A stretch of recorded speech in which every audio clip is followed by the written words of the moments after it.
안녕하십니까. 지구과학의 본질을 투시하는 비법, 본투비 지구과학의 안성진입니다. 자, 이달의 특강 4구, EBS 수특 분석이죠. 자, 2대 단원에 해당되는 문제들 우리가 한번 풀어보도록 할 건데, 수능 특강 준비해 주시고요. 제가 올렸던 PDF 파일도 함께 준비해 주시면 되겠습니다. 자, 일단 PDF 파일 보시면은 포인트 1이라고 해서 역전된 점이측리라고 되어 있는 거 보이실 건데, 수능 특강으로 이제 45페이지 4번 문제 봐주시면 돼요. 보면 그림은 어느 지역의 지층 단면을 나타낸 것이고, 이 지역에는 부정한 면이 없으며 B 구간에는 퇴적물들이 뭔가 한꺼번에 유입되어가지고 뭐 퇴적이 되었다라고 되어 있습니다. 일단 알겠어요. 자, 일단은 지금 이 그림 가만히 보니까 요거 지금 위쪽으로 갈수록 나타나는 입자의 크기가 점진적으로 커지고 있잖아요. B층 안에서. 그치? 요 비슷한 거 우리가 배웠었는데, 그치? 점이측리 배웠었죠. 근데 이 점이측리 같은 경우에 위쪽으로 갈수록 입자가 점진적으로 작아지는 거였잖아. 근데 얘는 커지고 있거든. 이게 도대체 어떻게 된 일이지? 그죠? 지금 이 B지층 같은 경우에 뭐가 돼 있다라는 걸 알 수가 있어? 역전되어 있다라는 걸 알 수가 있죠. 따라서 지금 여기 나타나고 있는 거는 역전된 점이층이라고 할 수가 있겠다. 여기까지 괜찮지? 그치? 자, 그럼 이제 기억 니은들 그 다음에 들어가 볼 수 있도록 할 건데, 자, 기억 보시면 A는 3층이니라고 지금 묻고 있거든요. 자, 쇠설성 퇴적물의 종류를 구분하는 가장 중요한 기준이 뭐다? 입자 사이즈. 자, 근데 보통 이런 유형의 문제에서 입자 사이즈를 뭘 통해서 잘 알려주냐면 요게 뭐게? 축척. 그쵸? 지금 이 그림에서는 요 정도의 길이가 5mm예요 라고 지금 얘기하고 있는 거거든. 그럼 지금 요 A 지층을 보시면은 주요 구성 입자들이 애지간에서는 5mm보다 좀 비슷하거나 큰 크기를 갖죠. 그럼 아무튼 간에 2mm보다는 큰 거지. 그치? 그러면은 아무튼 간에 얘네들은 자갈에 해당되겠구나. 그럼 주로 자갈로 쌓여 있는 거니까는 이거는 아무래도 여감으로 보는 것이 적절하겠어 라는 생각이 들고요. 따라서 기억은 적절하지 않다라고 할 수가 있겠지. 괜찮지? 자, 그러면 니은 한번 보도록 하시면요. A는 C보다 먼저 생겼니? 라고 되어 있는데 지금 여기서는 B 지층이 지금 역전되어 있단 말이야. 그런 것을 고려해 봤을 때 지금 이 지역에서는 A, B, C 순으로 지층이 쌓인 다음에 전체가 역전된 그런 상황이 아니겠는가 라고 생각할 수가 있겠고요. A, B, C 순으로 쌓인 다음에 전체가 역전된 상황이 아니겠는가 라고 생각할 수가 있겠고요. 그런 점을 고려해 봤을 때 A가 C보다 먼저 생겼겠구나 라고 우리가 판단할 수가 있겠습니다. 근데 선생님, 뭐 예컨대 B가 제일 먼저 쌓이고 그 다음에 C가 쌓인 다음에 얘네들이 역전이 되고 그 위에 A가 후두둑 쌓인 상황일 수도 있지 않습니까? 이런 생각이 들 수도 있거든요. B가 쌓이고 C가 쌓인 다음에 이 B, C가 지층이 역전이 되고 그 위에 A가 쌓인 것이다 라고 생각할 수도 있어. 그럼 그렇게 되면 A가 C보다 나중에 생긴 거니까 니은이 틀린 게 되지 않습니까? 이런 생각이 드실지도 모르겠는데 제가 개념 단계에서 말씀드렸지만 이렇게 지층이 역전된 뒤에 그 위에 새로운 지층이 후두둑 쌓이게 되면은 반드시 그 사이에는 뭐가 있을 수밖에 없다? 부정한 면이 있을 수밖에 없다라고 말씀을 드렸어요. 근데 문제의 조건에 따르면 지금 이 지역에는 부정합이 있어 없어? 없어. 그렇기 때문에 이러한 경우는 지금 배제가 되는 것이다 라고 생각을 해주시면 되는 겁니다. 괜찮지? 자, 그러면 디귿 한번 보도록 할게요. 디귿 B층은 역전되었다. 이거는 적절하다라고 할 수가 있겠죠. 그래서 답은 이제 니은 디귿 4번이 되겠는데 선생님 지금 요 B요.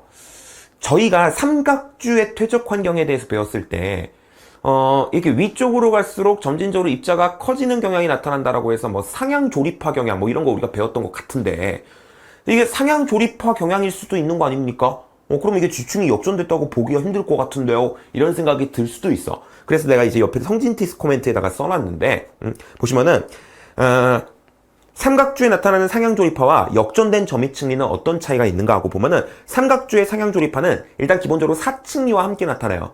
그 외에 삼각주의 퇴적 환경에서는 이렇게 삼각주가 바다 쪽으로 확장이 되어 나가는 과정에서 사층리가 이렇게 생기는 거였고 그 사층리 내부에서 위쪽으로 갈수록 점진적으로 입자가 커지는 상향조립화 경향이 나타나는 거였잖아. 그래서 기본적으로 사층리와 상향조립화 경향이 함께 나타나게 돼요. 그리고 뿐만 아니라 그 삼각주의 그 사층리 같은 경우에는 여기 쌓이고 여기 쌓이고 여기 쌓이고 여기 쌓이고 여기 쌓이고 여기 쌓이고 이런 식으로 이렇게 쌓이는 거다 보니까 이게 퇴적물들이 한꺼번에 공급된 게 아니잖아요. 근데 점이층리 같은 경우에 수십이 깊은 곳에서 여러 크기를 가진 입자들이 한꺼번에 공급되어 쌓인 거거든.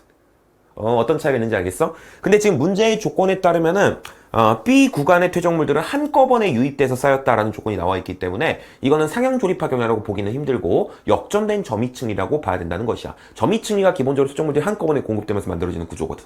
아시겠습니까? 오케이. 그래서 그러면 니은 디귿 4번이라고 할 수 있겠고요. 그 다음 포인트 2 한번 넘어갑시다. 자, 그 다음 이제 두 번째 포인트고요. 46페이지에 5번 문제 봐주시면 되겠습니다. 지난번에 올렸을 때보다 영상이 조금 더 보기 편해지지 않았나요? 요 1대당은 해설 영상 올리고서 내가 학생이라면 어떤 점이 불편할까 이거를 되게 많이 고민을 해가지고 이것저것 좀 개선을 했습니다.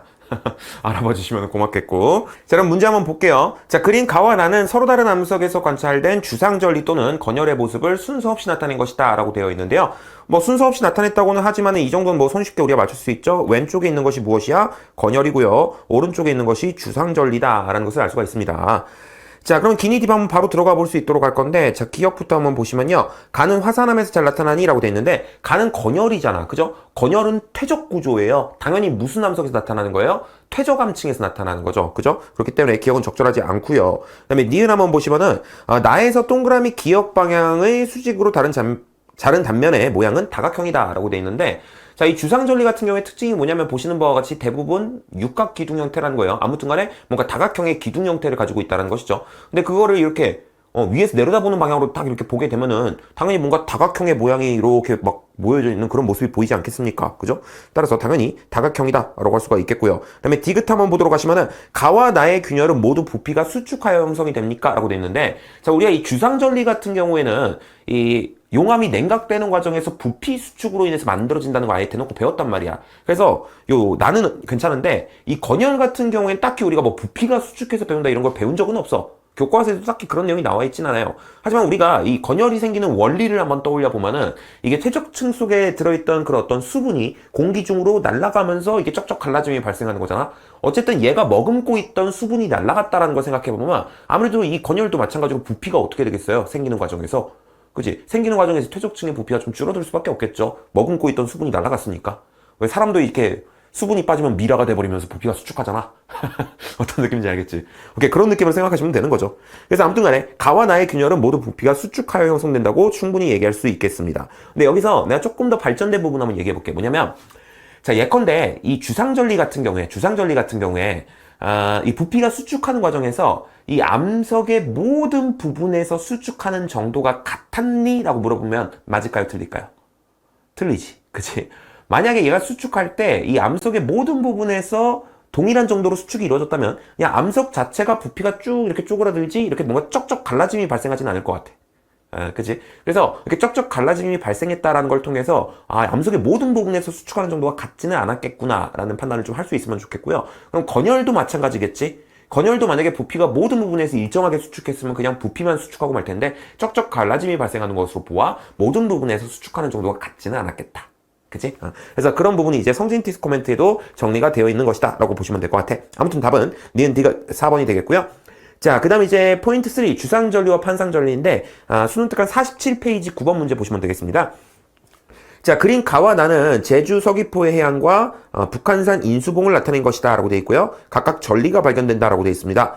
자, 가 같은 경우에는 지금 보시면은 뭔가 이렇게 기둥 모양의 어떤 균열이 쫙쫙쫙 나 있는 거 보이시죠? 이게 지금 뭘 나타낸 거야? 주상절리를 나타낸 것이고요. 나 같은 경우에는 뭐 전리의 모습이 좀 잘 안 보일 수도 있는데 사실 자세히 보시면 약간 수직한 방향으로 쩍쩍쩍쩍 이렇게 갈라짐이 있는 걸 보실 수가 있어요. 근데 잘 안 보이지? 그치? 그래서 북한산이라는 키워드 그리고 밝은 돌산이라는 키워드를 통해서 이거 화강암이겠구나. 그다음에 심성암에서 잘 나타나는 판상절리가 나타나겠구나 라고 생각해 주셔도 괜찮을 것 같습니다. 아시겠습니까?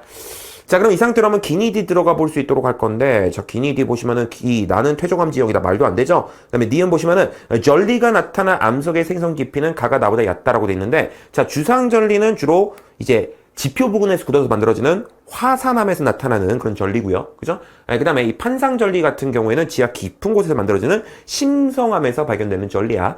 당연히 암석의 생성 깊이는 가가 나보다 얕다라고 얘기를 해야 되겠지. 따라서 니은은 적절하다라고 할 수가 있겠고요. 그 다음에 이제 디귿인데, 자 보시면은 암석과 전리의 생성 시기 차이는 가가 나보다 큰이라고 돼 있어. 자, 이들 각각의 생성 원리 여러분들이 이해하고 계셔야 되거든요. 자, 예컨대 이 주상전리 같은 경우에는 이 용암이 굳어지는 과정에서 급격한 냉각으로 인해 가지고 얘가 암석이 되자마자 이렇게 쩍쩍쩍쩍 갈라짐이 발생을 하면서 만들어진 게 주상전리란 말이야. 따라서 주상전리는 암석의 생성 시기와 그 다음에 전리의 생성 시기가 거의 동일하다고 얘기할 수 있어요. 하지만 이 판상전리 생각해봐. 판상전리는 일단 지하 깊은 곳에서 이 심성암이 일단 만들어지고 걔가 이제 융기하야 거의 지표 부근에 왔을 때 압력이 충분히 감소해서 부피가 팽창하면 쩍쩍쩍쩍 갈라짐이 발생하면서 판상전리가 생기는 거거든요. 그래서 심성암이 일단 지하에서 먼저 만들어지고 한참 있다가 얘가 지표 부근에 왔을 때 판상전리가 생기는 거야. 그렇다면 당연히 전리와 암석의 생성 시기 차이가 좀 크게 날 수밖에 없겠지. 따라서 암석과 전리의 생성 시기 차이는 가가 나보다 작다라고 얘기할 수 있겠고 디귿은 적절하지 않다라고 할 수가 있겠죠. 아시겠습니까? 이 디귿 선지가 조금 중요해요. 오케이? 특히나 이 판상전리 같은 경우에 암석의 생성 시기와 전리의 생성 시기를 좀 잘 구분해 주셔야 되겠다. 괜찮지? 그다음에 주상전리 같은 경우에는 암석의 생성 시기랑 전리의 생성 시기가 거의 같다라고 얘기할 수 있고. 아시겠습니까? 요거 잘 정리해 주시면 될 것 같아. 자, 그럼 이제 그 다음 포인트 4 한번 들어가 볼 건데, 자, 이번에는 수능 특강 48페이지 1번 문제 보시면 되겠습니다. 자, 그림은 어느 퇴적물이 속성작용을 받아서 퇴적암이 되는 과정에서 서로 다른 시기 기인이 D일 때 퇴적물과 공급과 교결물질의 부피비를 나타낸 것이다 라고 되어 있는데요. 자, 일단 뭐 해석이 그렇게 어렵지는 않아요. 그죠? 아무래도 이 속성작용이 진행됨에 따라 공극의 부피가 점점 줄어야 된단 말이에요. 점점 줄어야 된단 말이에요. 그리고, 교결작용이 지속적으로 일어나게 되니까 교결물질의 함량도 점차 증가해야 되지. 그럼 그런 점을 고려해 봤을 때 시간 순서가 디귿에서 니은, 그 다음에 니은에서 기역순이라는 건 우리가 어려움 없이 생각할 수가 있단 말이죠. 그죠? 그러면은 뭐 기니디 판단도 그렇게 크게 어렵진 않거든. 그래서 여러분들 해설 참고해서 뭐 풀어주시면 되겠는데 내가 이 문제를 이제 뽑아온 이유는 그걸 말씀을 드리고 싶어서요. 뭐냐면 자, 우리가 교과서에 나와 있는 그림을 보면은 그 속성작용에 대해서 설명을 할 때 약간 요런 식으로 어떤 그림을 딱 그려놓고 약간 화살표로 이렇게 표현을 해준 다음에 뭐 요 과정이 이제 뭐 예컨대 다짐작용이다. 그 다음에 그 옆에 있는 요 작용이 뭐 예컨대 교결작용이다 라고 해가지고 마치 다짐작용이 먼저 일어나고 교결작용이 나중에 일어나는 것처럼 교과서에 그림이 나와 있단 말이에요. 하지만 그렇다 그렇지 않다. 그치, 내가 개념 단계에서도 말씀을 드렸지만 그렇지 않다라는 걸 보여주는 자료라서 내가 좀 가지고 와본 거야. 지금 잘 보시면은 디귿에서 니은으로 갈 때 지금 보시면은 당연히 다짐작용이 일어나면서 공극의 부피가 감소를 했겠죠? 그죠?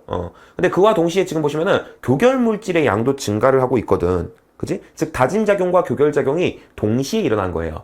그래서 속성작용이 일어날 때는 다짐작용 먼저 일어나고 교결작용이 나중에 일어나는 그런 개념이 아니라 속성작용 전반에 걸쳐서 다짐작용과 교결작용이 동시에 일어난다라는 걸 좀 챙겨가시라. 이 자료 보고, 오케이? 그거 말씀드리려고 수록을 해놓은 것이다 라고 보시면 될 것 같아. 괜찮지? 자, 그다음에 포인트 5 한번 보실 수 있도록 할게요. 자, 이번에는 수능 특강 48페이지 2번 문제 보실 건데 뭐 아주 기본적인 문제거든요. 그래서 따로 해설은 안 드릴 건데 디귿선지만 좀 보도록 하십시다. 디귿선지만. 자, 문제 보시면은 일단은 여기 화산 분출이라는 것이 쓰여져 있고요. 그 다음에 화살표 쳐져 있고 C가 되어 있고요. 퇴적물이 되어 있어요. 지금 요 C가 뭘 나타내는 거겠어? 그치? 뭔가 화산이 폭발을 해가지고 화산 쇠설물들이 쌓여서 퇴적물들이 되는 뭐 그런 과정을 나타내는 거라고 보시면 되겠죠? 이 퇴적물이 이제 속성작용을 받아서 퇴적암이 된다라는 식으로 지금 나타나 있는 거고. 자, 그러면은 C 과정을 거쳐서 생성된 퇴적암이라는 거는 화산 쇠설물로부터 만들어진 어떤 퇴적암을 의미하고 뭐 예컨대 응해암 같은 것을 이야기하는 거겠지? 그지? 근데 이 응해암이 육상 환경과 해양 환경에서 모두 생성될 수 있니? 라고 지금 묻고 있는 거거든요. 자, 근데 상식적으로 화산이 이렇게 빵 폭발하면은 당연히 이렇게 육상 환경에서는 이 화산재들이 차곡차곡 이렇게 막 가라앉아서 쌓이면서 뭐 응해암이 생길 수 있을 것 같아. 근데 해양 환경에서 응해암이 생길 수 있나? 이런 생각이 들 수도 있거든. 그래서 왠지 안 생길 것 같다라는 생각이 들 수도 있거든. 하지만 해양 환경에서도 응해암이 생길 수가 있습니다. 뭐 예컨대 대륙분 같은 얕은 바다에서 화산이 뻥 하고 폭발해. 그럼 화산재가 확 뿜어져 나오겠지. 그럼 걔네들이 이제 스르르 가라앉아가지고 바다 밑으로 가라앉아서 또 쌓여. 그럼 당연히 그 바다 밑에서도 응해암이 생길 수 있는 거 아니겠어요? 그죠? 그렇기 때문에 당연히 응해암은 육상 환경에서든 해양 환경에서든 다 생길 수가 있는 겁니다. 괜찮아요? 그래서 그런 포인트만 조금 챙겨가 주시면 될 것 같다라는 말씀을 드리고요. 자, 그 다음에 이제 포인트 6. 절단관계의 법칙과 관입의 법칙 한번 들어가 볼 수 있도록 할 건데, 자, 이번에는 수능 특강 52페이지의 9번 문제 한번 볼 수 있도록 할게요. 자, 보시면 그림은 어느 지역의 지질이 단면을 나타낸 것이다 라고 되어 있고요. 포획암은 심성암 내부에서 관찰이 되며 기역과 니은은 부정암면이고 디귿은 단측면이다 라고 되어 있습니다. 지금 보니까는 부정암면이 여기 기역 하나가 있고 그 다음에 여기 니은 있고 단층이 또 그려져 있고 또 포획암들도 막 이렇게 표현이 되어 있는 것 같아. 자, 그러면 기니디 한번 들어가 볼 수 있도록 할 건데, 자, 기역. 니은은 난정암면이니 라고 되어 있어요.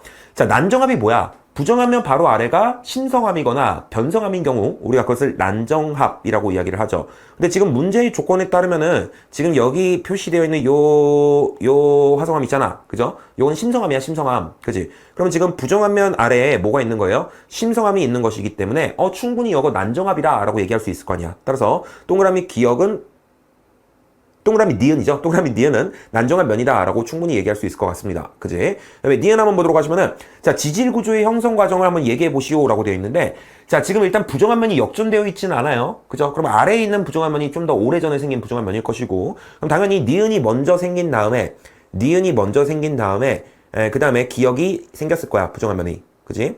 근데 지금 보니까는 이 부정한 면 기억이든 니은이든 둘 다 단층 디귿에 의해서 잘려 있죠. 그죠? 잘려있죠? 잘릴 놈이 먼저 있었어야 자르는 행위가 일어날 수 있다. 이게 절단관계의 법칙 아니었습니까? 그럼 그런 점을 고려해 봤을 때 니은과 기억이 모두 있던 상태에서 디귿이 확 얘네들을 자르고 지나갔구나. 그지? 그런 점을 생각해 봤을 때 뭐 니은은 당연히 적절하다라고 얘기할 수가 있을 것 같고요. 자, 그다음에 디귿 한번 보시면 지질 단면에서 관찰할 수 있는 암석 중 포획감의 연령이 가장 많니? 라고 되어 있는데 자, 지금 여기서 포획감을 무시하고 생각하면은 가장 오래전에 형성된 게 누구겠습니까? 그죠? 아무래도 니은이라는 좀 더 오래된 부정하면 아래에 있는 바로 요 심성암. 그죠? 얘가 지금 여기서 가장 오래된 암석이 되겠죠. 근데 지금 그러한 화성암에 의해서, 그러한 심성암에 의해서 이 포획암들이 지금 붙잡혀 있잖아. 그지? 근데 우리 그거 배웠잖아. 포획 당할 놈이 먼저 있었어야 포획이라는 행위가 일어날 수 있다는 거. 그치? 그런 점을 생각해 봤을 때 아무래도 이 포획당한 놈들, 즉 이 포획암이 이러한 심성암보다도 더 오래전에 있었다라는 의미가 되겠고 당연히 이 포획암의 연령이 가장 많다라고 충분히 얘기할 수가 있겠지. 괜찮습니까? 그래서 결국에 이 문제 같은 경우에는 잘릴 놈이 먼저 있었어야 자른 행위가 일어날 수 있다라고 하는 절단관계의 법칙, 그리고 포획 당할 놈이 있었어야 포획이라는 행위가 일어날 수 있고 관입 당할 놈이 먼저 있었어야 관입이라는 행위가 일어날 수 있다라고 하는 관입의 법칙. 오케이? 그런 것들에 대해서 이해하고 있는 건지를 묻는 문제라고 보시면 될 것 같아. 자, 그럼 이번에는 페이지를 좀 많이 넘겨가지고 66페이지의 3번 문제 볼게요. 자, 66페이지의 3번도 절단관계의 법칙에 대해서 묻는 문제거든. 일단 보시면 그림은 단층 A, B, C가 나타난 어느 지역의 지질 단면을 나타낸 것이다 라고 되어 있고요. 이 지역의 지층은 모두 퇴적층이며 그 다음에 수평층이다 라고 되어 있어요. 자, 수평층에다가 밑줄, 이것도 문제풀이에 필요하니까 준 조건이겠지. 수평층. 자, 일단은 이 상태로다가 한번 썬지 들어가 보도록 할 건데 자, 기억 A는 역단층이니? 라고 지금 묻고 있어요. 자, A는 역단층이니? 자, 일단은 A를 지금 일단 한번 살펴봐 주시고요. 자, 지금 A가 지금 여기 C라는 단층을 자르고 지나가고 있다. 그지? 자, 그럼 이제 그 다음 상반과 하반을 한번 결정해봐요. 이쪽이 상반, 이쪽이 하반이다라는 걸 충분히 알 수가 있습니다. 그러면은 원래대로라면 하나로 이어져 있어야 될 것 같은 구조가 지금 어떻게 어긋나 있어요? 그죠? 상반이 하반에 대해서 위로 올라가면서 어긋나 있습니다. 이렇게 위로 올라가면서 어긋나 있죠. 맞습니까? 네카레 바다를 이압하고 뱉더니 상반신이 위로 올라가는 이상한 일이 벌어지는 이거 무슨 단층이다? 역단층이다라는 거 우리가 알 수가 있는 것이지. 따라서 A는 지금 역단층이다라는 건 적절하다고 할 수 있겠고요. 적절하다고 할 수 있겠고요. 그 다음에 니은 한번 보도록 하시면은 자, 단층의 형성 시기는 C, B, A 순이냐라고 되어 있는데 일단 우리가 조금 전에 판단하길 A가 C를 자르고 있어요. 잘릴 놈이 먼저 있었어야 자르는 행위가 일어날 수 있으니까 C가 생긴 다음에 A가 생겼을 거야. 맞습니까? 근데 지금 자세히 보시면은 이 C가 또 B를 자르고 있어요. 잘릴 놈이 먼저 있었어야 자르는 행위가 일어날 수 있다고 생각해보면 B가 먼저 생기고 그 다음 C가 생기고 그 다음 A가 생겼겠네. 그지? 그런 점을 고려해 봤을 때 단층의 형성 시기는 CBA 순이다라는 건 적절하지 않다라고 할 수가 있겠죠. 괜찮? 그 다음에 디귿. 지표면에서 지층의 퇴적 시기는 기역에서 북쪽으로 갈수록 오래되었니? 라고 되어 있는데 자, 일단은 기역을 한번 유심히 볼게요. 기역을 유심히 볼게. 자, 이 기역을 기준으로 북쪽으로 갈수록이라고 되어 있어. 지표면에서. 그러면은 예컨대 요렇게 진행하면서 나이를 측정하겠다 이거거든요. 맞습니까? 요렇게 진행하면서 나이를 측정하겠다는 거야. 근데 문제 조건에 따라 지금 여기는 무슨 층이 있어? 수평층이 요렇게 그럼 있단 말이에요. 그지? 그러면은 요 동그라미 기역 지점을 기준으로 요렇게 수평하게 나아가면서 암석의 연령을 측정하게 되면 당연히 퇴적 시기가 동일한 놈들만 계속 만날 수밖에 없어. 지금 여기는 지층이 요런 식으로 쌓여 있으니까. 그지? 그럼 당연히 나이가 일정하게 나타날 수밖에 없겠지. 그지? 그래서 그런 점을 고려해 봤을 때, 디귿은 적절하지 않다라고 할 수가 있겠고, 연령이 일정하게 측정이 될 겁니다. 괜춘? 그래서 여러분의 답은 이제 기억 1번이라고 할 수가 있겠습니다. 전반적으로 여기 나와 있는 문제가 이제 절단관계의 법칙, 즉 잘릴 놈이 먼저 있었어야 자른 행위가 일어날 수 있다라는 걸 제대로 이해하고 있는지를 묻는 문제들로 구성이 되어 있다라고 보시면 될 것 같아. 괜춘? 자, 그러면은 그 다음 이제 포인트 7 한번 들어가 볼 수 있도록 할 건데, 자, 이번에는 다시 뒤쪽으로 와서 교재 53, 그러니까 수능 특강 53페이지 11번 문제 보시면 되겠습니다. 자, 요거는 뭐 문제 해설은 따로 안 드리고 자료에 대한 코멘트만 좀 드릴 수 있도록 할 건데, 자, 일단 우리가 지구과학 1에서 이 주상전리 있잖아. 이 주상전리의 생성 원리를 구체적으로 배우지는 않습니다. 예컨대 얘네들이 왜 다각기둥의 모습을 나타내는지 뭐 그런 것들을 배우진 않잖아. 근데 이제 그러한 원리를 좀 이렇게 알려주는 그런 자료가 지금 이 문제에 제시된 자료라고 보시면 되겠고, 자, 보시면은 냉각핵이라는 게 제시가 되잖아요. 이 냉각핵을 중심으로 마그마가 굳어진 영역이 넓어지게 된대. 그래서 그 결과 냉각이 완료된 상태에서는 이 마그마가 굳어진 영역 사이사이에 뭔가 쩍쩍쩍쩍 갈라짐이 발생하면서 주상전리가 만들어진다라는 뭐 그런 이야기를 지금 하고 있는 것인데, 제가 앞에서 그런 말씀 드렸잖아요. 만약에 주상전리가 만들어질 때 암석의 내부 모든 부분에서 수축하는 정도가 동일하다면 갈라짐이 발생하지 않을 거라고. 이게 갈라짐이 발생한다는 거는 이 암석 내부에서 이 주변보다 수축이 좀 강하게 이루어지는 어떤 포인트가 존재한다는 것이고, 그 포인트를 냉각핵이라고 한다고 보시면 돼. 근데 지금 보시면 이 냉각핵이 여러 개가 있죠? 그러면 이 각각의 냉각핵을 중심으로다가 수축이 강하게 이루어지게 되는 거야. 그럼 당연히 냉각핵의 사이사이가 쩍쩍쩍쩍 갈라지게 되면서 이런 모습의 어떤 주상전리가 나타나게 된다라고 보시면 되는 거지. 괜찮아? 그래서 그 정도로만 이해하고 넘어가시면 되는 자료. 괜찮지? 자, 그럼 이제 그 다음 포인트 8 들어가 볼 수 있도록 할 건데, 자, 53페이지 12번 문제 봐주시면 될 것 같아요. 자, 포인트 제목이 배사는 배 나온 올드한 아저씨라고 되어 있는데, 자, 제가 개념 단계에서 이렇게 외우시라라고 말씀드렸잖아. 배사는 배 나온 올드한 아저씨다. 그래서 배 나온 아저씨가 이렇게 배 깔고 누워있는 이런 모습 떠올리시라라고 말씀을 드렸고요. 그지? 그래서 배사는 이렇게 뭔가 좀 위로 이렇게 좀 볼록하게 휘어져 있는 이런 걸 이제 배사라고 한다라고 말씀을 드렸고, 이 아저씨가 또 올드한 아저씨야. 그래서 배사의 중심으로 갈수록 이 배사의 중심으로 갈수록 나타나는 암석의 연령이 어떻게 된다? 올드해진다. 이런 거 외우라고 했거든요. 자, 배사가 중심으로 갈수록 올드해지면 향사 같은 경우에는 중심으로 갈수록 뉴해지는 거겠지? 지금 여기 부정하면 아래쪽에 뭔가 스콧 구조가 나타나 있는데, 지금 이 스콧 구조 누가 보더라도 뭐야? 향사 구조잖아. 그렇다면 뭔가 향사의 중심 쪽으로 갈수록 암석의 연령이 뉴해지겠다라는 판단이 바로 드시면은 베스트. 오케이? 그래서 요렇게 향사의 중심으로 갈수록 나타나는 암석이 좀 더 뉴해지겠구나라고 우리가 판단을 해줘가지고, 자, 지금 우리가 XY 구간에 해당하는 적절한 연령 분포 그래프를 찾아야 되는데, 자, 연령 분포 그래프 한번 직접 그려볼게요. 자, 여기서 주의하셔야 될 점. 연령이 증가하는 방향 항상 잘 보셔야 되겠지. 그치? 지금 아래쪽 보니까는 연령이 증가하는 방향이 아래 방향이네. 그치? 근데 우리가 조금 전에 판단한 것처럼 이 X에서 Y쪽으로 처음에 이렇게 갈 때는 점점 뉴해져야 되잖아. 그렇다면 연령이 점점 뉴해질 것이다. 이렇게 우리가 판단을 할 수가 있겠지. 맞습니까? 그러다가 부정한 면을 통과할 때 연령이 갑자기 불연속적으로 휙 바뀌게 될 거고요. 잠깐만. 이렇게 불연속적으로 확 변하게 될 거고요. 부정한 면 위쪽으로 넘어가는 거니까 갑자기 나이가 불연속적으로 어려지겠지. 그럼 그런 점을 생각해 봤을 때 아무래도 그래프가 불연속적으로 어려지면서 뭐 요런 꼴로 나타나게 되겠구나 라고 우리가 판단할 수가 있을 거야. 그치? 이것과 가장 유사한 형태의 그래프는 몇 번 그래프예요? 1번 그래프구나 라고 얘기할 수가 있는 것이지. 맞습니까?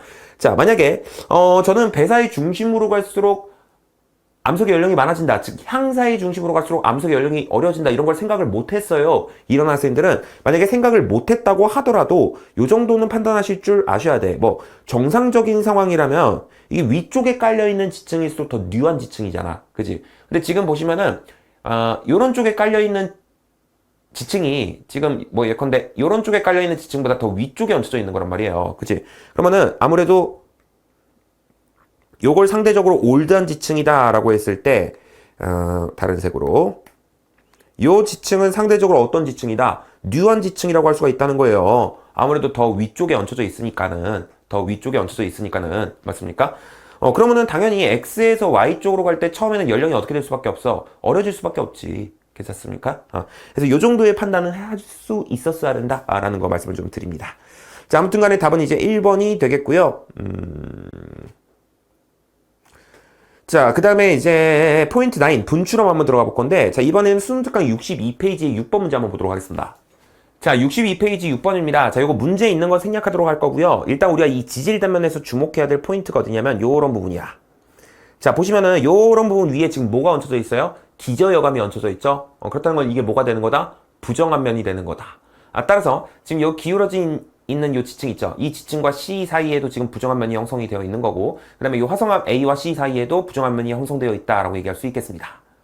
그리고 그렇다는 건 이 C라는 지층이 쌓이기 이전에 요 A라는 화성암과 그 다음에 요 기울어진 지층이 육상에 노출된 상태였다라는 걸 의미하는데요. 그리고 그렇다는 건 이 기울어진 지층들이 육상에 노출되어 있는 상태에서 이 A를 생성한 마그마가 얘네들을 뚫고서 양옆으로 푹 퍼져나갔다라는 걸 의미하거든요. 그 다음에 육상에 노출된 지층을 뚫고서 얘네가 양옆으로 퍼져나갔으니까 당연히 이건 마그마가 뭐한 상황인 거야? 분출한 상황인 거지. 이렇게 마그마가 분출해서 굳어진 화성암을 우리가 분출암이라고 하거든요. 따라서 이 A가 분출암에 해당되는구나. 문제의 정황상. 오케이? 그렇게 우리가 생각할 수가 있다라는 것입니다. 그래서 이 마그마가 이 기울어진 지층들을 뚫고서 지표 밖으로 이렇게 분출을 한 뒤에 굳어져서 A가 만들어지게 되었고요. 근데 A가 만들어진 뒤에도 어쨌든 이 땅덩어리가 육상에 노출되어 있는 상태다 보니 이 기울어져 있는 지층의 일부와 그 다음에 이 화성암 A까지 풍화 침식을 싹 받아가지고 그 위에 이제 부정한 면이 후두두둑 형성된 그런 상황이다 라고 생각할 수가 있는 겁니다. 괜찮? 자, 그다음에 또 문제에서 재밌는 포인트가 있는데 무엇이냐면 지금 A 주변에서 변성 범위가 어떻게 형성되어 있지 하고 보면은 요렇게 형성되어 있거든. 그리고 이 뜻은요, 이 A가 딱 굳어졌을 당시에는 어쨌든 A와 그 다음에 밑에 요 기울어진 지층들이 요런 부분에서 접하고 있었다라는 의미가 돼요.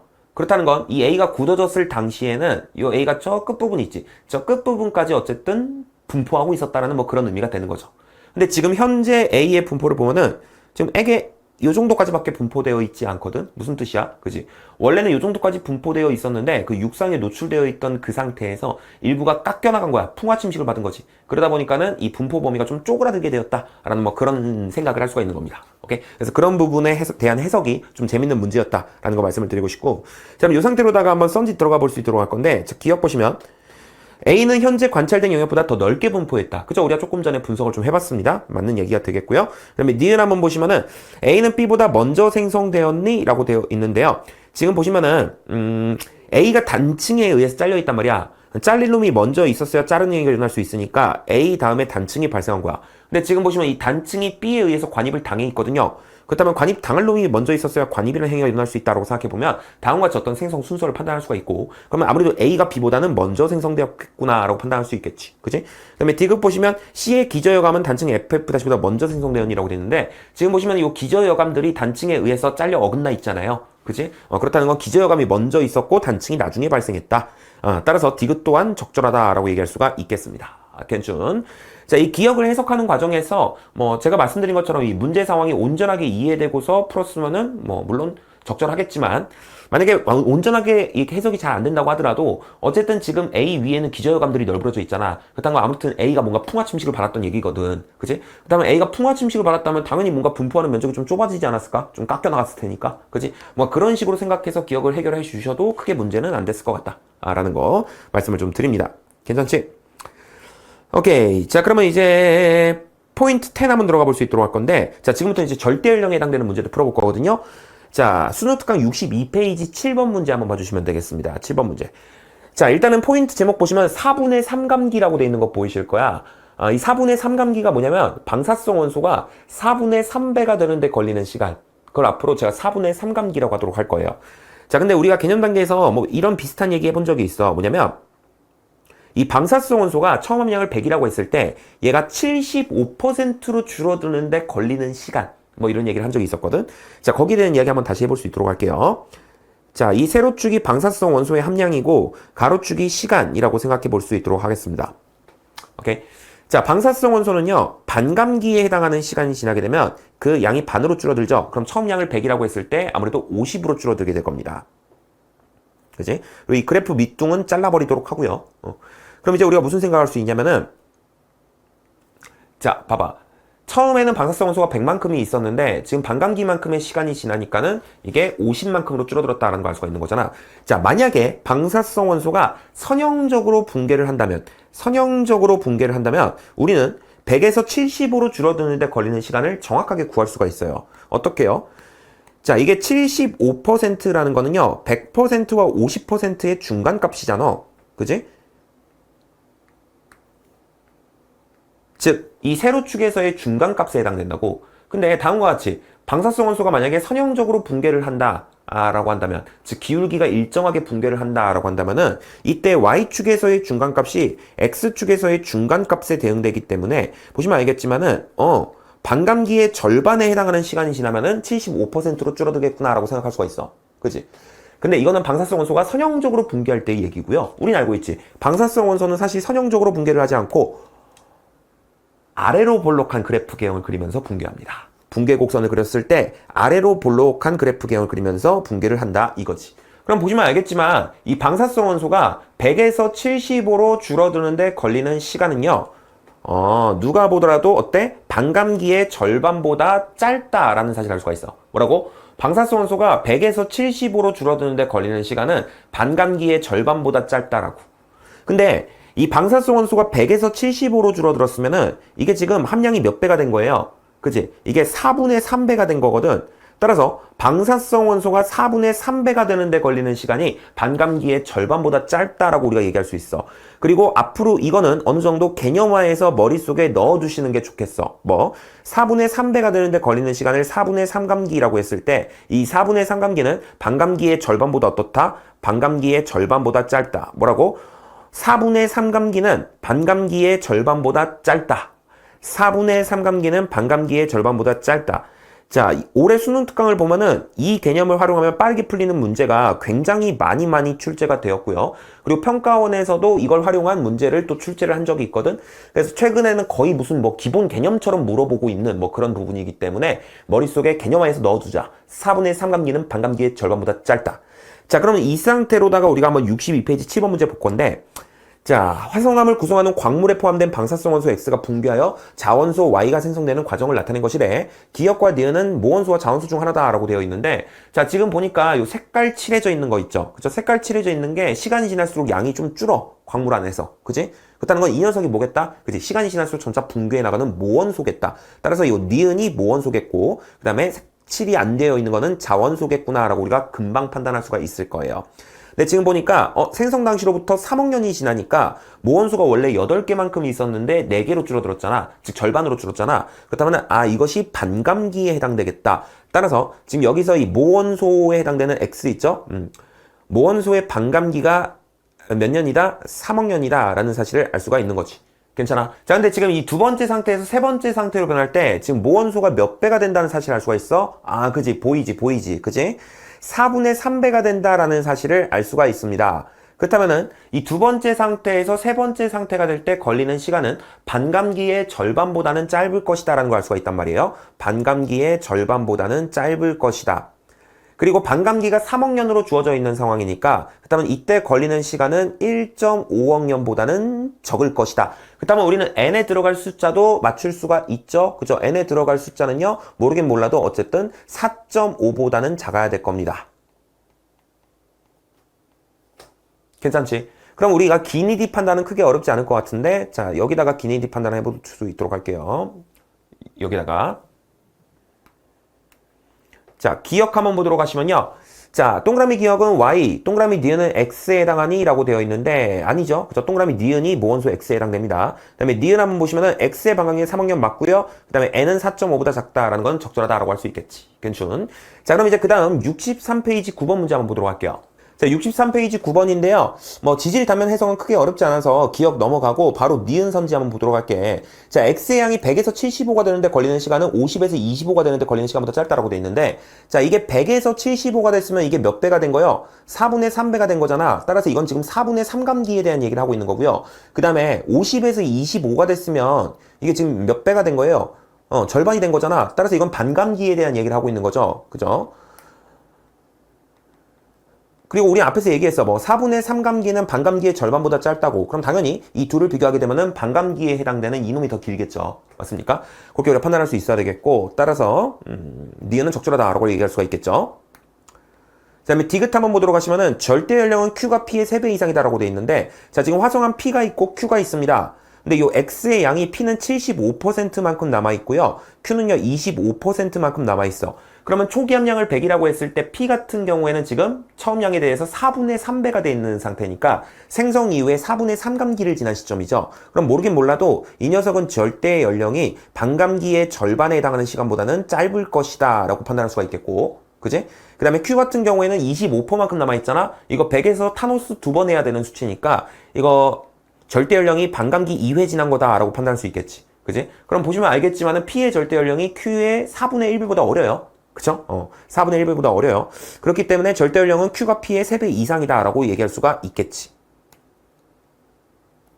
맞습니까? 오케이. 그래서 답은 이제 답은 이제 니은 디귿 기억. 그러니까 5번이라고 얘기할 수가 있겠고요. 자, 그 다음에 이제 62페이지의 8번 한번 볼게요. 62페이지의 8번. 자, 일단 62페이지의 8번에 해당되는 포인트 문제 한번 보시면 포인트 11이라고 되어 있는데요. 뭐라고 써져 있냐면 암석의 생성 당시부터 자원소가 포함되어 있는 경우도 있다라고 되어 있는 거 보이시죠? 자, 우리가 교육과정상의 기본으로 다루는 상황은 어떤 상황이냐면 처음에 암석이 생성될 당시에 모원소만 있던 이런 상황을 이제 주로 다루게 돼요. 자, 이런 상황이라면 이 상태로부터 반감기가 한번 지났을 때 모원소가 타노스가 되면서 절반이 자원소로 바뀌어버리죠.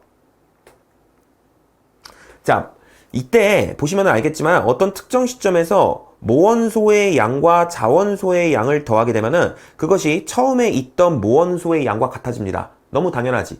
근데 사실 실제 자연에서는 있잖아. 암석이 생성될 당시에 이 광물 내에 모원소만 있는 게 아니라 사실 자원소도 약간 끼어 있는 요런 경우가 있을 수가 있어요. 근데 요런 상태에서 만약에 반감기가 지난다고 생각해봐. 그러면 이 모원소의 절반이 붕괴해가지고 자원소가 될 텐데,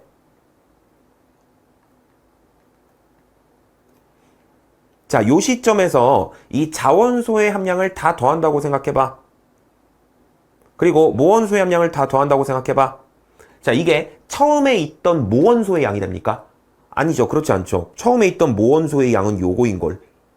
무슨 느낌인지 알겠죠? 그래서 사실 어떤 특정 시점에서 모원소 더하기 자원소가 처음에 있던 모원소의 양과 같다라는 거는 모든 자원소가 모원소의 붕괴로부터 형성되었을 때, 즉 처음에 딱 모원소만 있었을 때 적용되는 이야기예요.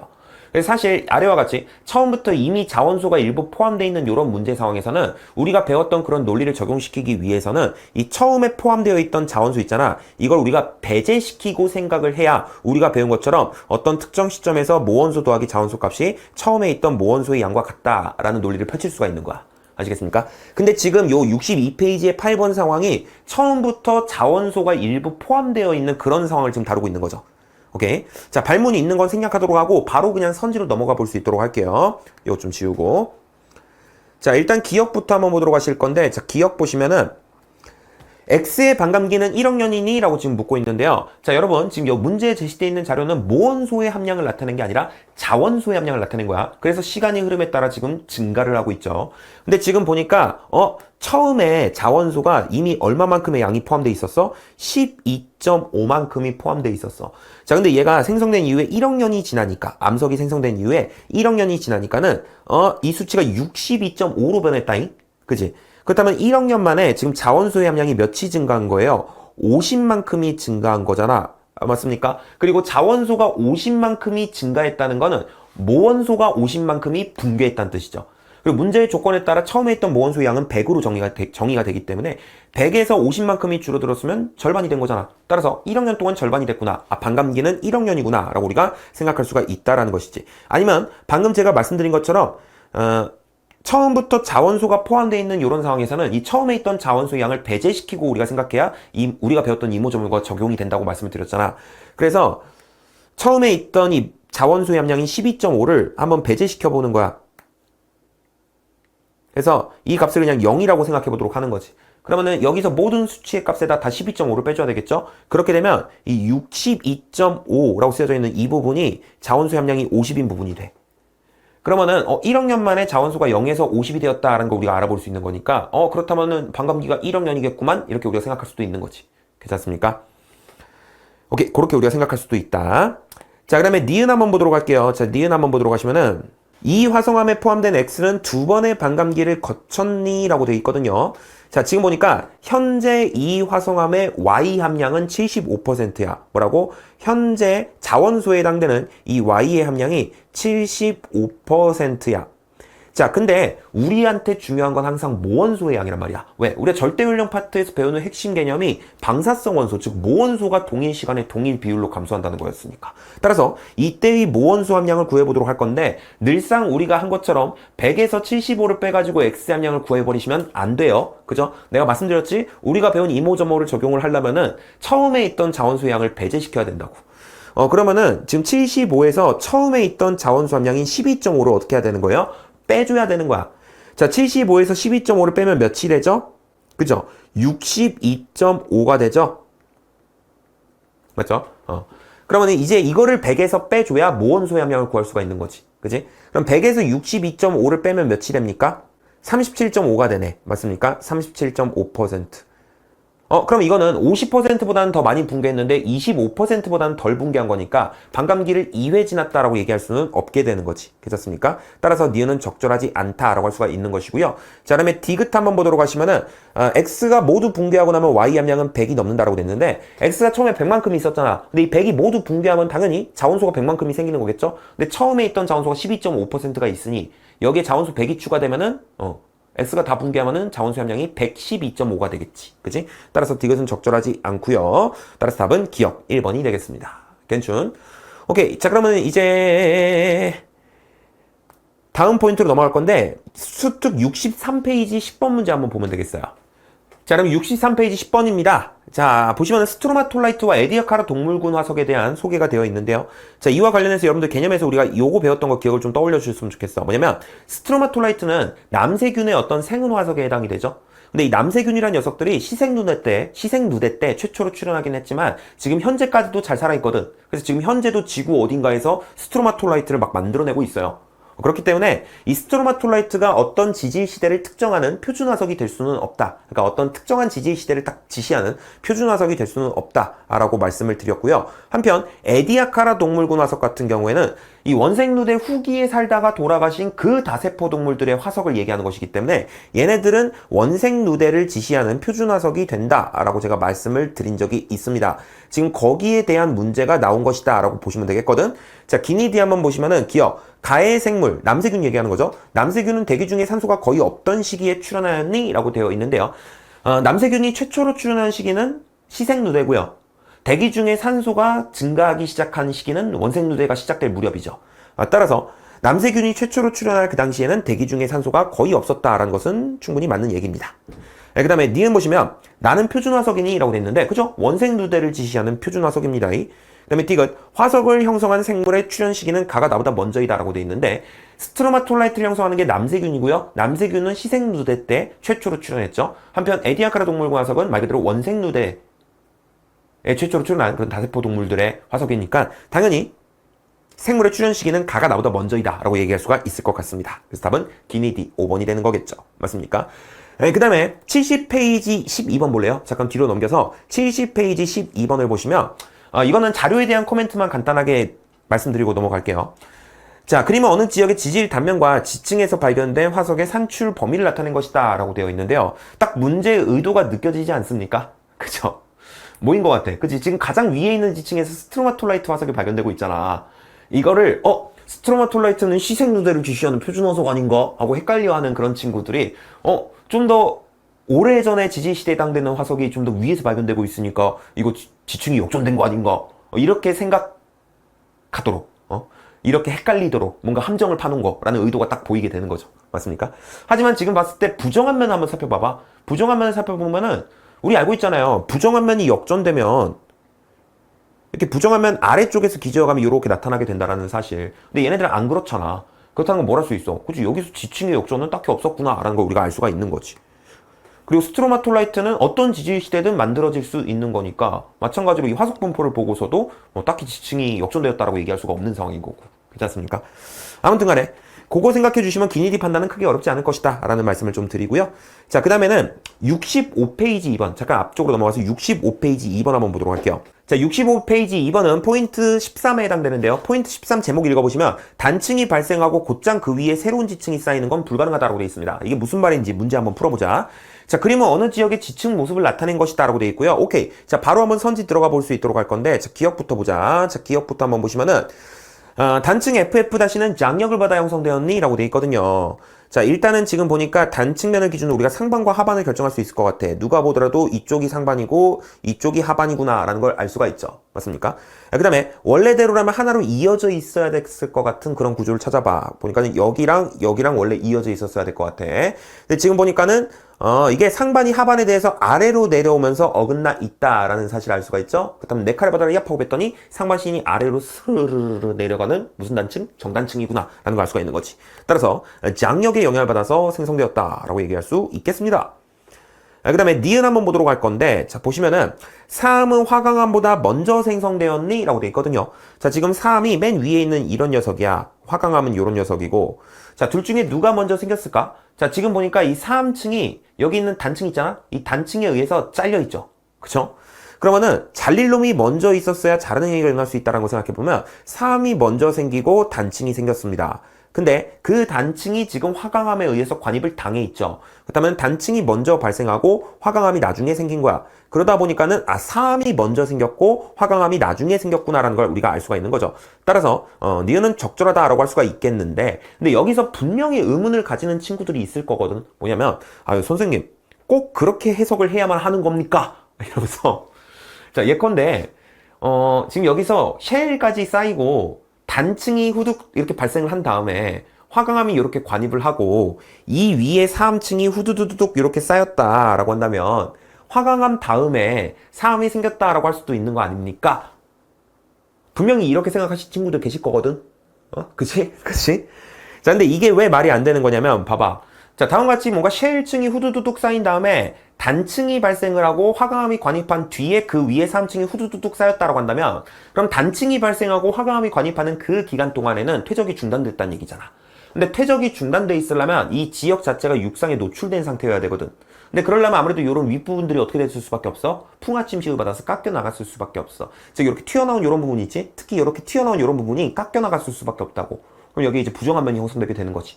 근데 지금 문제 상황은 그런 상황이 아니잖아. 부정한 면이 나타나지 않잖아. 그치? 그렇기 때문에 이런 경우는 이제 배제가 되는 것이고요. 이거는 이제 셰일층과 사암층이 연속적으로 후두두둑 쌓인 다음에 단층이 발생을 하고 그 이후에 화강암이 관입한 그런 상황으로 생각을 해 주셔야 되는 거지. 괜찮습니까? 오케이. 자, 그럼 이제 디귿 선지 한번 해결해 볼 수 있도록 할 건데, 자, 디귿 한번 볼게요. 자, 보시면은 사음과 셰일의 지층 경계에 접촉한 상부와 하부의 암석의 연령 차이는 기역 지점이 니은 지점보다 큰이라고 되어 있는데요. 자, 방금 제가 말씀드렸지만 요 기역 포인트 같은 경우에는 셰일층과 사암층이 연속적으로 후두둑 쌓인 거란 말이야. 따라서 여기는 연령 분포가 연속적으로 이어져 있을 거야. 오케이? 연령 분포가 연속적으로 이어져 있을 거야. 근데 지금 요 니은 봐봐. 니은 같은 경우에는요, 지금 단층면이 형성돼 있지? 그 다음에 이 단층면을 경계로 위쪽과 아래쪽에서 연령이 좀 불연속적으로 나타나지 않겠어? 그럼 아무래도 맞닿아 있는 암석들의 어떤 나이차가 니은이 기역보다는 크다라고 얘기할 수가 있는 거지. 괜찮습니까? 따라서 디귿은 적절하지 않다라고 할 수가 있는 거죠. 니은이 더 큰 거니까. 괜찮지? 그래서 답은 이제 기역 니은 4번이 되겠고요. 자, 그 다음은 이제 수특 67페이지 5번 문제 한번 보도록 할게요. 자, 67페이지 5번입니다. 요건 이제 포인트 14에 해당되고요. 포인트 제목 읽어보시면 PDF 파일에서 방사성 원소의 양을 표기하는 방법이라고 되어 있는데, 자, 요건 제가 개념 단계에서도 말씀을 드린 바가 있습니다만, 이 방사성 동위 원소의 양을 표현하는 방법에는 두 가지 방식이 있습니다. 무엇이냐면은 처음에 있던 이 방사성 원소의 양에 대한 상대적인 양을 표현을 하는 거지. 이런 때는 보통 이제 처음에 있던 양을 100%로 해가지고 퍼센트 단위로 많이 표현을 하게 됩니다. 괜춘? 근데 이렇게 처음에 있던 양에 대한 상대적인 양이 아니라 그냥 절대적인 양을 얘기하고 싶을 때가 있거든. 이 암석 속에는 방사성 원소가 뭐 예컨대 몇 미리그램이 들어있다 이런 식으로. 그런 때는 보통 단위를 ppm 단위를 씁니다. ppm은 이제 1kg의 암석 속에 몇 미리그램의 방사성 원소가 있느냐라는 뭐 그런 단위인데, 뭐 그런 것을 우리가 막 암기하거나 하실 필요는 없고요. 아무튼 여기에 방사성 원소가 뭐 몇 그램만큼이 들어있느냐라고 하는 어떤 절대적인 양을 표현하는 방법이구나라는 정도의 느낌만 잡아주시면 돼. 자, 만약에 방사성 원소의 양을 상대적인 양으로 나타낼 때는요, 처음에 있던 걸 100%로 하는 거니까 당연히 처음에 있던 모원소의 양이 100일 수밖에 없어. 그지? 근데 절대적인 양으로 표현을 할 때는 처음에 있던 모원소의 양이 100이 아닐 수가 있죠. 그렇잖아? 암석이 딱 만들어졌을 때 모원소가 예컨대 뭐 6mg이 있을 수도 있는 거 아니야? 그치? 처음에 있던 모원소의 양이 100이 아닐 수가 있어요. 그거 여러분들 꼭 좀 명심을 해주시길 바라고. 자, 지금 이 수특 67페이지 5번 문제를 보면은 이 방사성 원소의 양이 무슨 단위로 나타나 있어? ppm 단위로 나타나 있어. 이거 절대적인 양을 나타내는 거구나. 그렇다면 처음에 있던 양이 100이 아닐 수 있구나 라는 거 꼭 좀 알아두시길 바라고. 어찌됐건 간에 모든 자원소가 모원소의 붕괴로부터 형성되었다면 이러한 상황에서도 모원소의 양 더하기 자원소의 양은요, 처음에 있던 모원소의 양과 같을 수밖에 없습니다. 따라서 우리가 생각을 해보도록 할 거야. 뭐를? 모원소의 양 더하기 자원소의 양을 통해 가지고 처음에 있던 모원소의 양을 한번 생각해 볼 수 있도록 할 거예요. 괜찮? 자, 그럼 A 같은 경우에는 한번 살펴보자. 확대 좀 할게요. 자, 확대 좀 했습니다. 자, A 같은 경우에는 지금 보면은 1125가 지금 모원소고 자원소가 375만큼이 있어요. 이거 두 개 더하면 몇이 되나? 이거 두 개 더하게 되면은 1500이 됩니다. 1500. 맞죠? 그 다음에 B 같은 경우에는요, 모원소가 1.3만큼이 있고 자원소가 5.2만큼이 있대요. 이거 두 개 더하면은, 6.5가 되죠? 그래서 처음에 있던 모원소의 양이 6.5가 됩니다. 자, 그럼 이제 그 다음 우리가 무슨 생각을 해야 되냐면, 자, A 같은 경우에는 모원소가 처음에 1,500만큼이 있었는데, 지금 현재는 1,125만큼이 남아있다는 얘기잖아요. 그죠? 이거를 우리가, 약분을 조금 해보면은 이게 몇이 되냐면, 0.75가 됩니다. 그렇다면은 처음에 비해서 모원소가 75%만큼 남아있는 상황이구나 라고 우리가 판단할 수 있는 거지. 괜찮지? 그 다음에 B 같은 경우에는 처음에 6.5만큼이 있었는데 지금 현재는 1.3만큼이 남아있어요. 요건 우리가 계산을 해보시면 몇이 나오게 되냐면은 이게 5분의 1이잖아? 그러니까 20%, 0.2가 된다라는 사실을 알 수가 있습니다. 처음 양에 비해서 모원소가 20%만큼이 남아있게 되는 거지. 이해되시겠어? 자, 그 다음에 이제 우리가 오른쪽에 그래프를 한번 볼 건데 이게 지금 세로축이 처음에 있던 x의 양분의 y의 양이거든요. 근데 지금 보니까 처음에는 이 값이 0이야. 왜? 처음에는 자원소가 없었으니까 당연히 이 값이 0이지. 근데 4억 년이 지나니까 이 값이 2분의 1이 되거든요. 즉 처음에 있던 x 중에서 2분의 1이 자원소가 된다라는 뜻입니다. 그렇다는 거는 4억 년이 곧 뭐가 된다? 반감기가 된다라는 걸 알 수가 있는 거지. 반감기라는 시간이 지났으니 처음에 있던 모원소 중에서 절반이 자원소로 붕괴를 해버린 것이죠. 따라서 X의 반감기는 4억 년이구나 라는 걸 알 수가 있습니다. 여기까지 괜찮? 그러면 우리는 이때 A와 B의 절대 연령을 우리가 생각을 해볼 수가 있겠는데, 자, A는 지금 75%죠? 처음 양에 비해서. 그치? 그럼 처음 양에 비해서 4분의 3배가 된 거죠? 4분의 3감기는 반감기의 절반보다 짧다. 따라서 A는 절대량이 모르긴 몰라도 2억 년보다는 짧다라고 우리가 판단할 수가 있는 거고요. 그죠? 그 다음에 B 같은 경우에는 다소 애매하긴 한데 이게 20%면은 25%보다는 더 많이 준 거고 12.5%보다는 덜 준 거니까 반감기 2회 내지 3회 지났다라고 얘기할 수 있겠지? 그러면은 절대 연령이 8억에서 12억 사이겠구나 라고 우리가 충분히 판단할 수가 있을 것 같아요. 맞습니까? 오케이, 그럼 이 상태로다가 한번 썬지 들어가 보도록 할 건데, 자, 기억부터 한번 보도록 할게요. 자, 기억 보시면은, 색깔 좀 바꾸자. 기억 보시면은, X의 반감기는 4억 년 계산했고요. 그 다음에 D은 A에 포함된 X의 처음 양은 1500ppm 구했고요. 그 다음에 D는 현재 B에 포함된 X는 반감기를 3회까지 거치지는 못했죠. 그죠? 따라서 답은 이제 기억 니은 몇 번이야? 3번이 되겠습니다. 자, 그러면 이제 그 다음은요, 67페이지 6번 한번 풀어볼 수 있도록 할게요.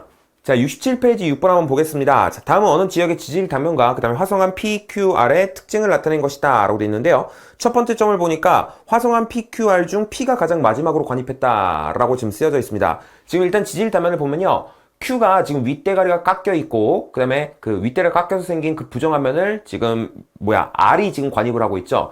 그렇다면 일단은 Q가 먼저 생겼고 그 다음에 R이 나중에 관입했다라는 걸 알 수가 있는데, 문제의 조건에 따라 P가 가장 마지막에 생겼으니 우리는 생성 순서를 QRP 순이다 라고 판단할 수가 있습니다. 맞습니까? 자, 그 다음에 Q와 R에 남아있는 방사성 원소 X의 함량이 각각 처음 양의 37.5와 75다 라고 지금 나와 있는데요. 한번 써볼까요? 지금 Q가 37.5%만큼 남아있는 것이고요. R이 지금 75%만큼 남아있습니다. 자, 여기서 여러분들 눈치를 좀 채셔야 되는데, 자, 우리가 이 절대연령 파트에서 배우는 핵심 개념이 뭐야? 그지? 방사성 원소, 즉 모원소가 동일 시간에 동일 비율로 감소한다 이거 아니었습니까? 따라서 우리한테 중요한 건 자원소 함량이 아니라 모원소 함량이고요. 방사성 원소의 함량. 그죠? 그 다음에 동일 시간에 동일 비율로 감소한다라는 거니까 우리는 항상 이 모원소 사이의 어떤 비율 관계를 좀 눈여겨서 보실 필요가 있어. 자, 지금 보시면은 37.5가 75의 몇 배예요? 2분의 1배죠. 그죠? 무슨 뜻이야? 그지? Q가 R보다 이 X의 반감기에 해당하는 시간만큼 먼저 태어났다 이겁니다.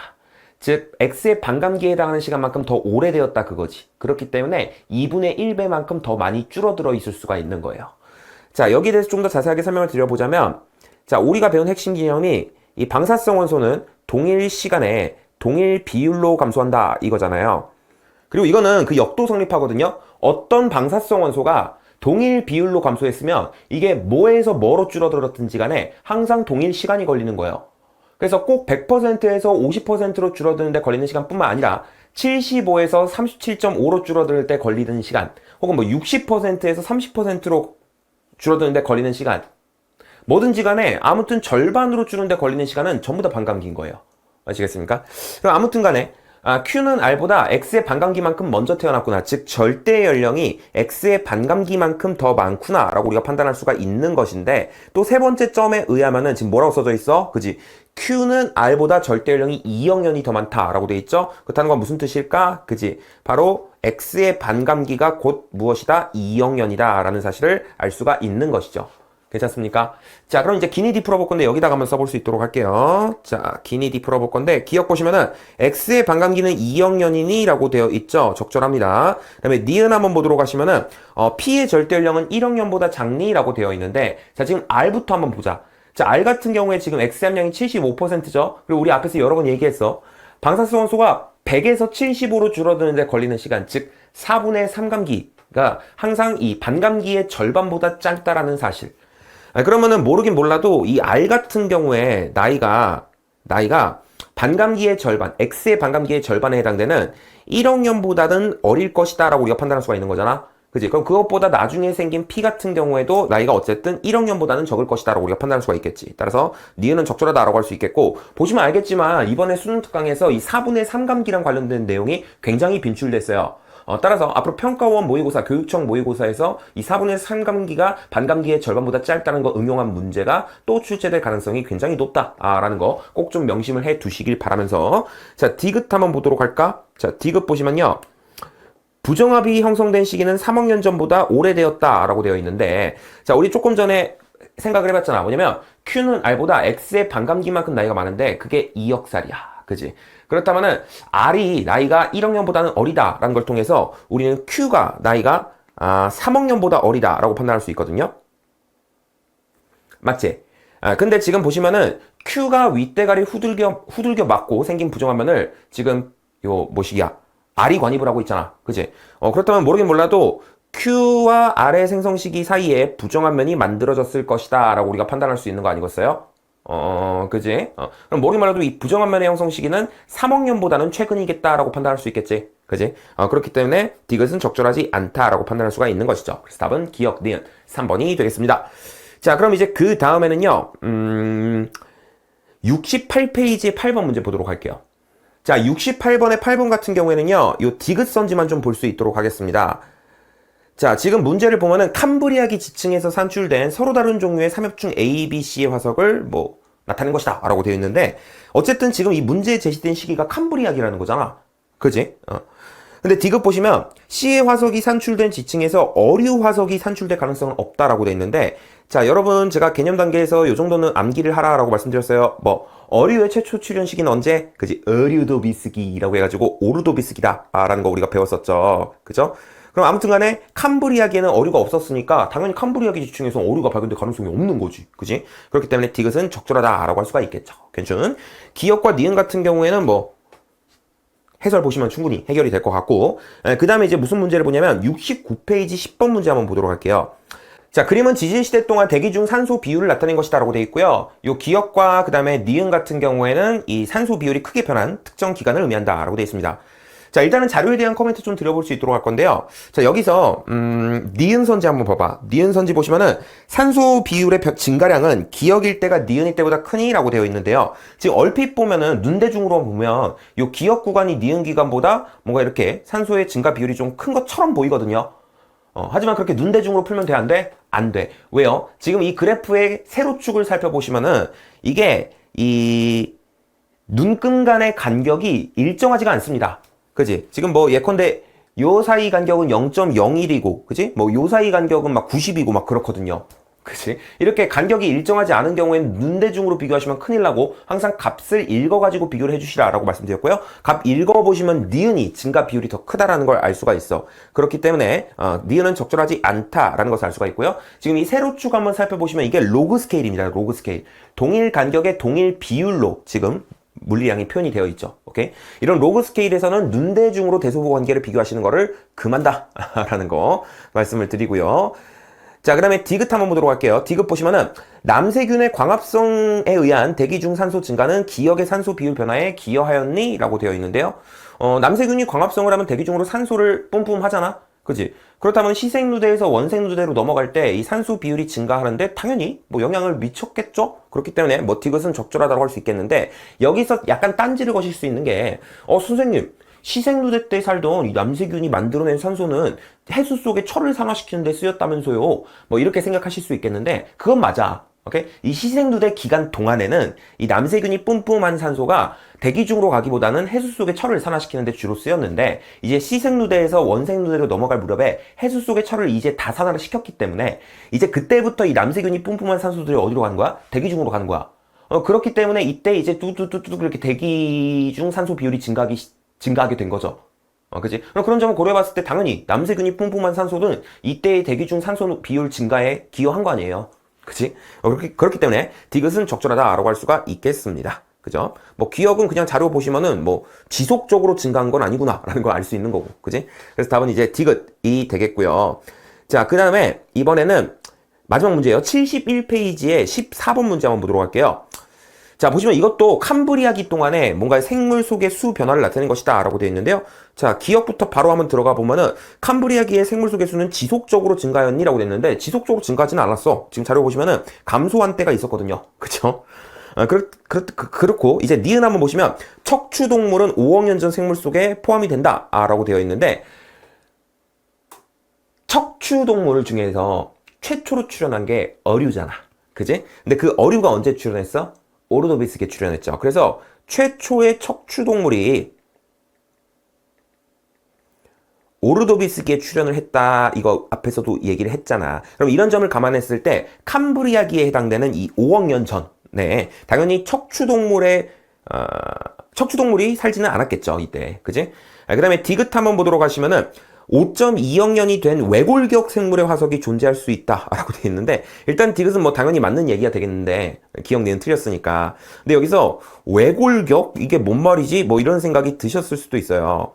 자, 이 외골격이 뭐냐면은 약간 이렇게 골격이 우리 이 사람 같은 경우에 이 뼈가 이 몸 내부에 있잖아요. 그지? 근데 이 생물 중에는 이 뼈라고 부를 수 있는 그런 것이 겉으로 드러나 있는 그래서 이런 어떤 몸의 단단한 부분이 겉으로 드러나 있는 그런 생명체들이 있어. 그런 애들이 누가 있냐면은 절지동물이라는 애들이 그렇습니다.